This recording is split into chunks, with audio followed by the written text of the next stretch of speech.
Hello, everyone, and welcome to another episode of the Intentional Insights videocast.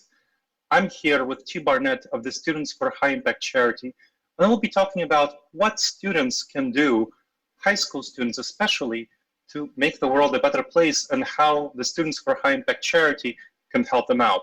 They're also running a fundraiser, which you'll see in the notes to this video, and which T. Barnett will talk about, and you can help out through supporting their fundraising.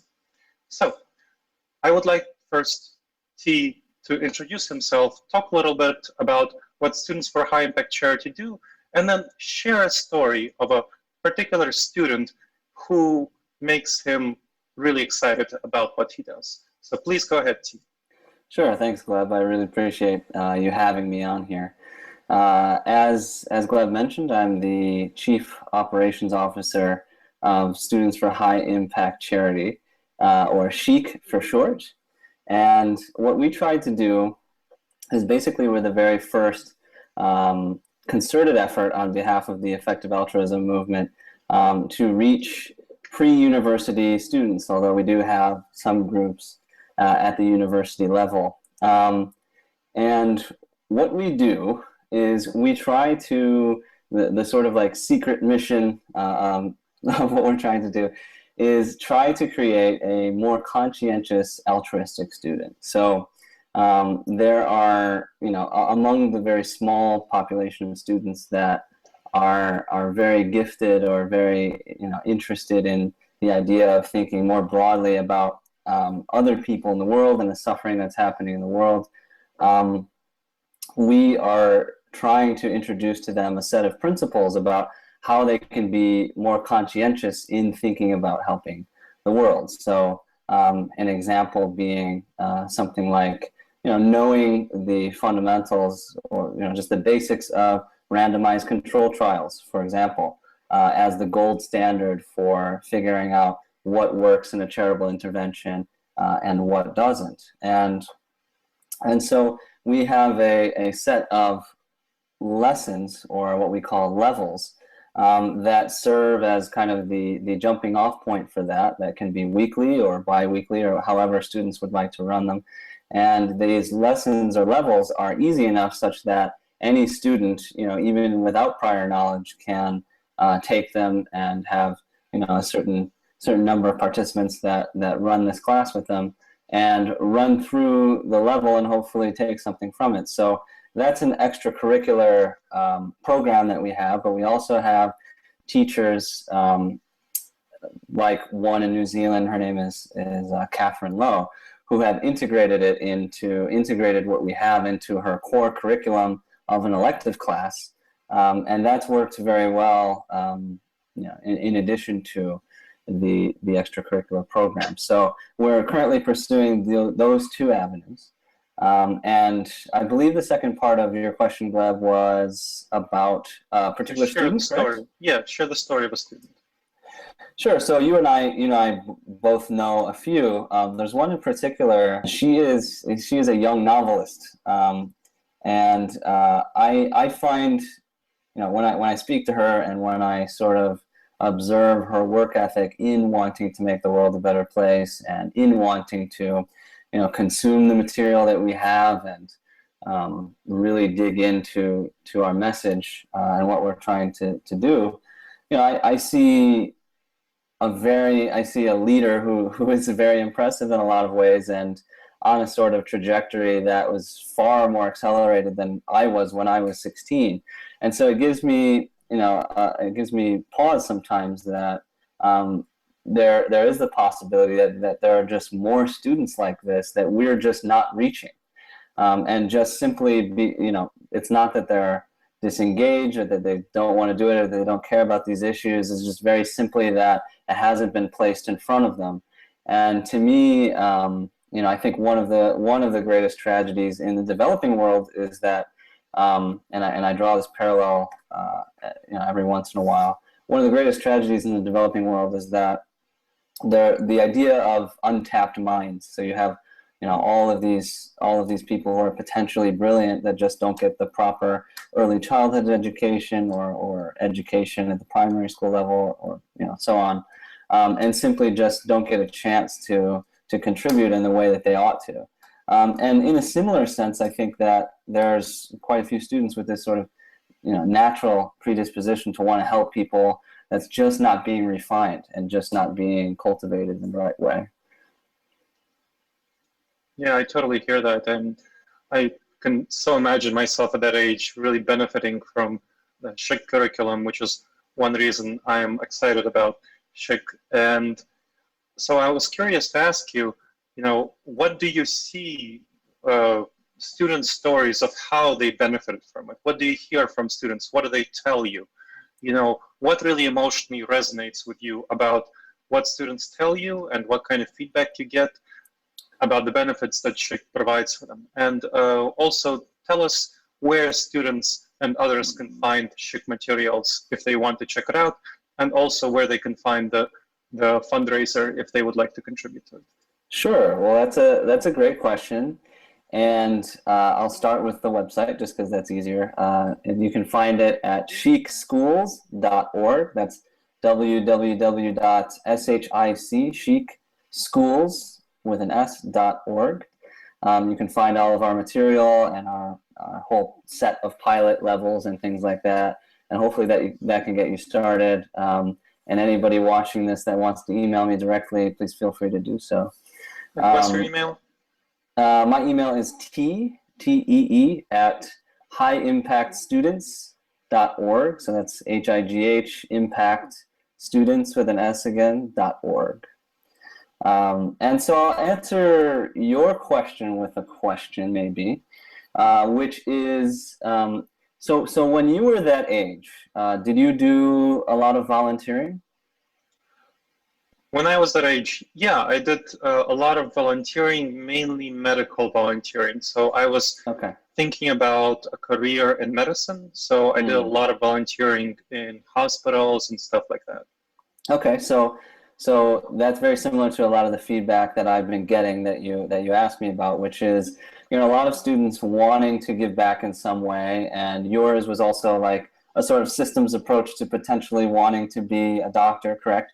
But some students are not, as good at planning certain things as maybe that would be, and they want to help people, so they just Google the nearest soup kitchen, or they go out and they just try to do nice things and pay it forward and things like that. All things that are really great, and all things that I think, if channeled in a certain direction, could help more and more people. And so the feedback that we've gotten is that, and a lot of this is from Catherine's class in New Zealand. A lot of this is from a lot of classes around the world, because this is really a global network of classes and extracurricular courses that, some in Austria, the UK, New Zealand, things like that, because we've just made all of the materials that I mentioned in the website previously available for free and easy to download. So what we found is that students have written in these sort of like qualitative surveys, and we will have a quantitative element to our surveys in the coming fall. But in the sort of like preliminary qualitative surveys, students have said things like, they're so interested in the idea of cause prioritization, comparing things. They just didn't think about the fact that resources are limited, and maybe we should try to consider what the best thing is to do. But I think the thing that struck an emotional chord with me, which is something that you asked as well, is the students that said, I had kind of like a burning desire within me to help the most people, and that's why I wanted to be a politician or an ER doctor or some other more influential career, not because I cared about politics, not because I want to do any of the med school or things like that, but because I thought that I could be more powerful and therefore just try to push the world in the direction that I think is the right direction. And so when they find sort of a different avenue through which to do that, or a different sort of like value set that's oriented toward impact and the highest impact, and finding through statistical analysis and very careful, detailed research, the ways to do that, they just seemed very relieved that, the nonprofit, the philanthropic, the altruistic space is not just about feelings and emotions and, one-to-one, just sort of, just doing something, on a whim. It can also be, a carefully planned process, a very deliberate process, similar to someone preparing to be a politician or preparing to be a doctor, in which, on a grand scale, we really try to help the most people. Yeah, that's really inspiring, to helping the most people on a grand scale and very effectively. Yeah. So that leads me to ask you to put us in the place of a student going through the SHIC curriculum. What would the student experience? What would the student be like? Can you walk us through the curriculum and share the student's experience and what you hope the student would get from the curriculum at each step?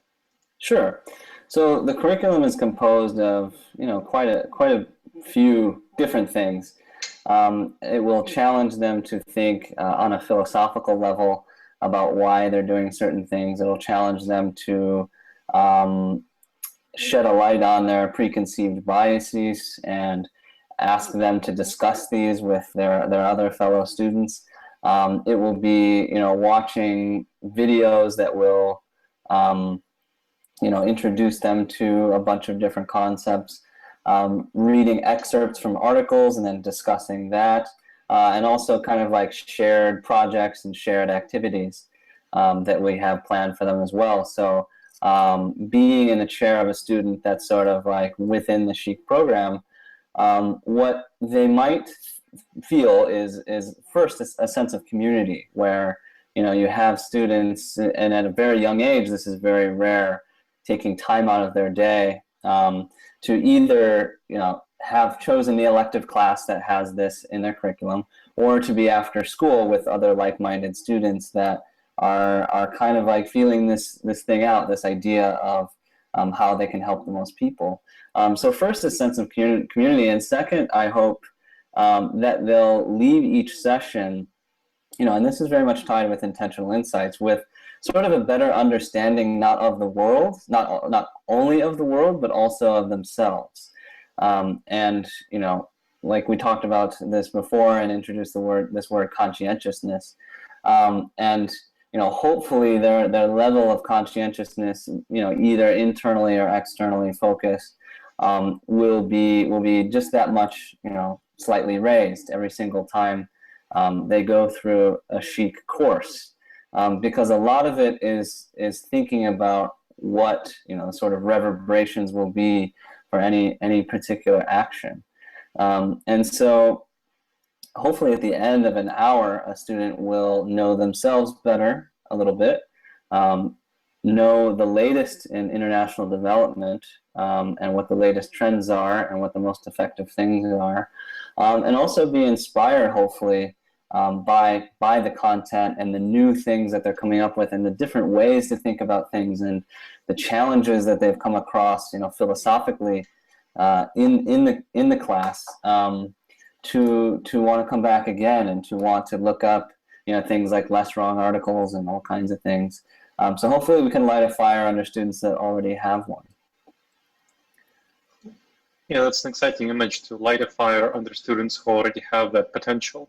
And Yeah. I think the idea of this overlap with the Intentional Insights mission of spreading rational thinking and effective giving to build an altruistic and flourishing world is a really strong one, because this is what Intentional Insights wants to achieve, to help people think rationally about every aspect of their lives, to really go deep into what would be the most effective thing to do to reach their goals. And Absolutely. this is the essence of what effective giving is all about. How do you actually reach your own goals and your own values for the world through your giving of money and time? How do you make a positive impact on the world? So this is a very strong overlap. And yeah, this Sure. is... And I think Intentional Insights is doing a wonderful thing in trying to target essentially everybody with this message. And what Chic is trying to do is to sort of focus a lot of this message on certain students that are, perhaps, completely unaware of these kinds of ideas. And, with that sort of early introduction, I think you're more likely to find students that are receptive to these ideas, because I think it's harder to change the minds of somebody who's a bit older and has had their outlook on life, formalized quite a bit. But also, I think students, you'll find that students, when they're introduced to these kinds of things early on, may be more receptive to messages similar to intentional insights or similar to the other ideas in effective giving. So I think that sort of receptiveness is very important, the ability to entertain certain ideas. And I definitely think that for the spread of these ideas, you need to have sort of a younger generation of students that are thinking in this way and trying to approach, the greatest problems in the world from this standpoint. Absolutely. I very much agree. It's important to target young people as well, which is why Intentional Insights content is oriented toward high schoolers and above. And I know that Chic is using some Indian content in its classes. I mean, this is an important thing to be able to do. Our content is written for that sort of audience. And absolutely. Going to the impact of Chic, I was curious about the concept of what would be the flow-through effects, meaning the longer-term consequences of Chic that you envision. How would it scale the effective altruism movement? What would be the impact of Chic on the EA sector, and more importantly, the world in the long term, through the kind of education that you provide to the students in Chic clubs? Sure. Well, first thing is, it's hard to say. I think that there are definitely people a lot better placed than I to even talk about flow-through effects. So, as I understand it, Rob Wiblin will be, I don't know when this will be released, but either will be or has given a talk on flow-through effects at EA Global. And I know that, Holden and a lot of the people that are pretty big names in the effective altruism movement have given a lot of thought to this. But they've given a lot of thought to it, I think, primarily for direct level charities, which is, you're right, these long-term effects of, potentially having children that are, not dying of malaria or not hampered by neglected tropical diseases, how they could do better in school and, or at least have the opportunity to do better in school. And if they do better in school, then have better access to other opportunities, et cetera, and so on. And I do think that these, flow-through effects are something that Chic is something that's going to be an essential element of Chic, and what I think we could potentially do. So I see what we do, strangely enough, if I could introduce more kind of technical jargon, strange esoteric jargon, as like a flow-through effect multiplier. And so you have these students that are incredibly talented in the developed world that have suddenly, come into contact with a more effective way to do things. Some people have said that you might call something like this like a flow-through ratio. So if you have somebody who is who lacks a lot of resources and maybe is a bit older or something like that, they would have a lower flow-through ratio than potentially someone with more influence that can do things and affect more people. That would be like a higher flow-through ratio. So obviously these students have a very high flow-through ratio, especially as they get older. They can go to university, become part of a Giving What We Can pledge, get a nice job, either donate quite a few dollars or donate their entire career to effective charities. And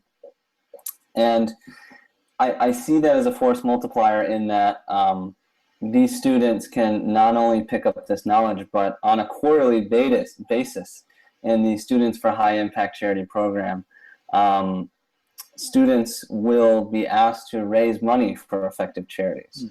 So this is part of what we try to instill, is not just the idea of just sitting around and entertaining things and kind of philosophizing about them, but also getting boots on the ground and doing effective fundraising for the charities of their choice, 100% of which goes to those charities.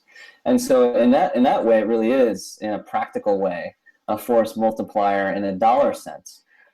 These students, learning about the latest in international development, learning about effective giving, and then going out, raising the money, and then passing it along to other effective charities that could have massive flow-through effects, like AMF, Against Malaria Foundation, SEI, Schistosomiasis Control Initiative, etc. And so that's how I feel like it could be a force multiplier. Now, I know that the idea of flow-through effects and the idea of trying to pin them down exactly is a bit tenuous, and particularly so for students in one part of the world potentially trying to help students in another part of the world, or young children in another part of the world, to try and like get a good handle on what exactly those flow-through effects will be is very difficult. But what I can say about Chic is that we're trying to have these sort of like long-term, what I would call knock-on effects or compounding effects, which is an impact on the way they think, definitely an impact on the way they approach their career and the way they approach their lives, and then also to have a tangible sort of representative aspect of this, which is that money raised, which is something that will be sort of a byproduct of our program, or not a byproduct, but like an intentional element of our program. And so, there's a lot of sort of like long-term movement building and character building, personal development aspects of Chic. But also there's very concrete and immediate impact element, which Baxter, the co-founder of Chic, and I thought was important, was that we prove that we have value now, and we prove that we want to give to the highest impact charities right now, so that we can have these students feel like they really are affecting the world. That's very cool. I think both the shorter term impact and the longer term impact need to be considered. I think the longer term impact, the reason I'm excited about Chic is the longer term impact.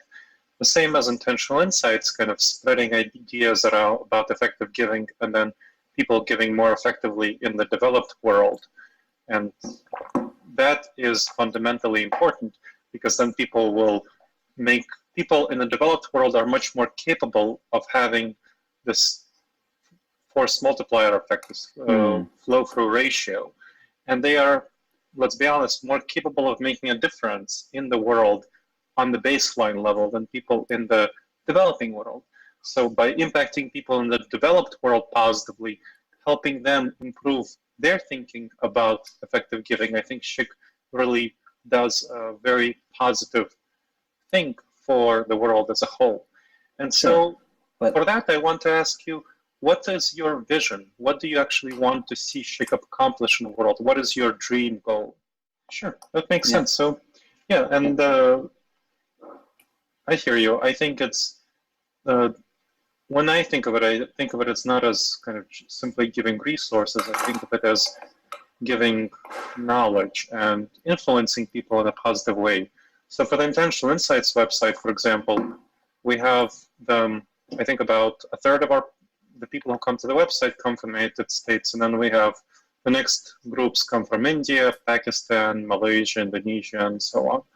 And so we have a very broad and diverse readership. But when I think about impacting people to give effectively, to give more effectively, it's quite clear to me that people in the developed world have more of that capacity. People in the developed world are in the top richest 10%, even people who are really poor here the top richest 10% of the world overall, and much more than the top 10%. So people have the most money to give here, and it's really important to educate people who have the money to give about what is the most effective giving strategies. So that's kind of my thought on that. And so again, I want to return to the question. Oh, sorry. Yes, I forgot. Yes. Yeah, no, that's cool. So about your dream vision for Chic. Sure. So our sort of Apple, Amazon vision for Chic is that it'll become the largest club of any sort, extracurricular club or curriculum provider regarding altruism and charity in the entire world. And so I definitely do think that's achievable. I think that, small organizations like Intentional Insight and Chic need to have kind of a grand vision like that. But along the way, the true mission of Chic is to influence the next generation, or even cultivate the next generation of truly conscientious altruistic students. So having enough influence such that for those students that are interested in making the world a better place, and by the way, that's becoming a massive share of at least the U.S.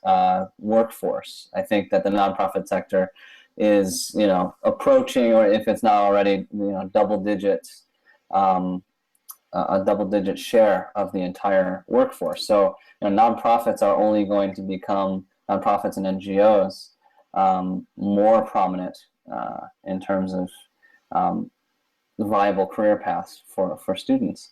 And what I hope is that among these students interested in these things, and even some that can be influenced out of sort of more self-serving careers, is that we can channel their passion and channel their interest in helping others into a more effective way. And the effect of that would be obviously a more conscientious sort of giver and person who's helping the world that is also very critical and skeptical of a lot of the other things that are out there. And I think that we would find, if we had a generation like that more dollars would be flowing to worthwhile initiatives.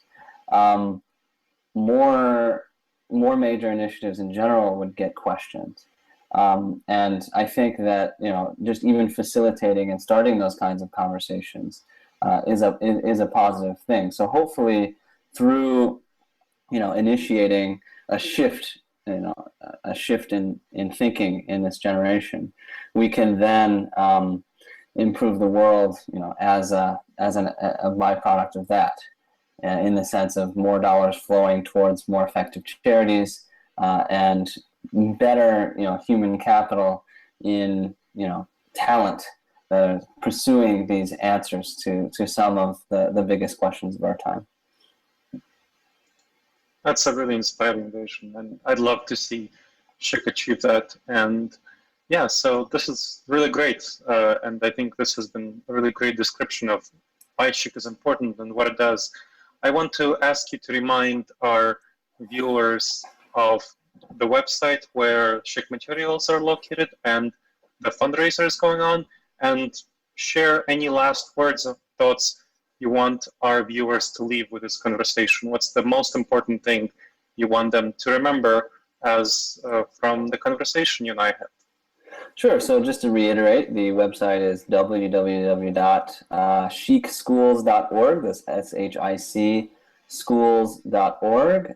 You can reach me at t@highimpactstudents.org. That may be in the show notes, and also they could rewind the video. Also, a thing that I would like to leave. Oh, sorry. Also the fundraiser as well. We do have an Indiegogo campaign going on that's going to run through this conference that's coming up called EA Global, and it will end sometime, I should know this, in mid-August. And so we're about 2/3 of the way there for what we need to run into December. So that was our kind of like baseline, absolute necessity, is that we would like to see how many of these clubs we can get launched for the next school year. And we are, as I said, two-thirds of the way there. So hopefully people can go there and donate or get in touch with me if they want to support us in any other way. And the message that I'd like to leave you guys with is the idea that, to me at least, one of the, and I think that I mentioned this earlier in the conversation, we have to think about what kind of students we want our society to produce. And I think that one of the greatest tragedies of our time would be to have a student that is just so passionate about helping other people, not know how to do it, and just turn their attention towards something else, whether it's just trying to make enough money to get status or to do other things. I think that would be just a very significant loss for our society and the world at large. We have so many talented students out there that given these ideas, given these resources, and given these opportunities,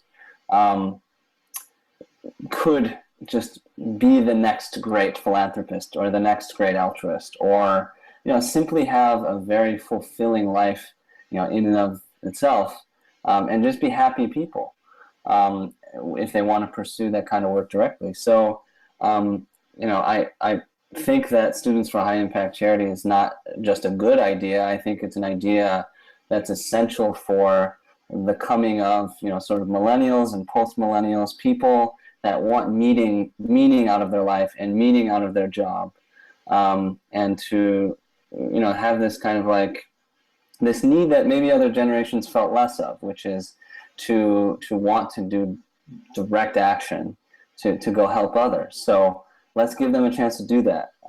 And it doesn't have to be just dollars given to this campaign. It can also be any kind of support that anyone that's watching wants to give. I'd like to see every student that wants that opportunity to at least have the chance to get it. And that's my final, I'll get off my soapbox. That's my final appeal. That's very inspiring. And as somebody who wrote a book on finding meaning and purpose using science, it's called Find Your Purpose Using Science, I can definitely list that giving and serving others is a really great way of finding meaning and purpose in life. And yeah, I'm a donor to the campaign, and I hope viewers will consider donating to the campaign too and supporting the work that CHIC does.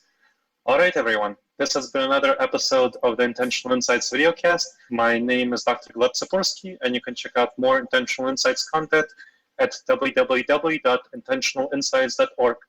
Thank you all for watching. Bye-bye. Thank you.